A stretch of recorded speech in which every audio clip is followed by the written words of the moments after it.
Hey everyone, welcome back to PR and Test Drive. Today I've got the keys to this 2024 Acura Integra Type S.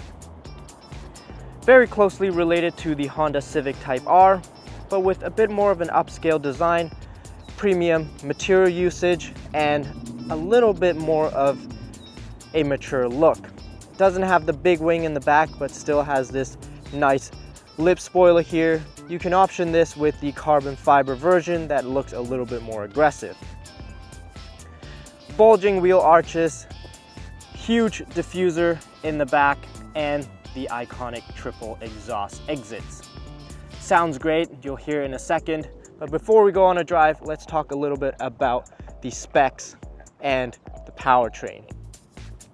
So under the hood is a 2-liter turbocharged inline-4, similar to the one in the Civic Type R, with VTEC of course, pushing out 320 horsepower, 310 pound-feet of torque through a 6-speed manual transmission.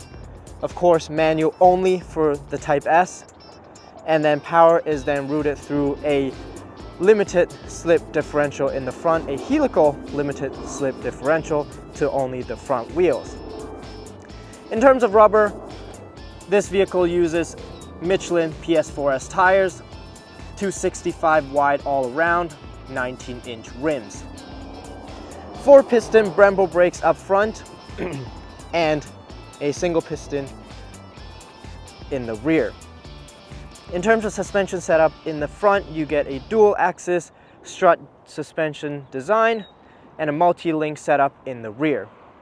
This vehicle also features adaptive dampers, and it's tuned to be a little bit more comfortable, a little bit softer compared to the Type R, so a little bit more of a daily driver. Anyway, let's jump in, go for a drive.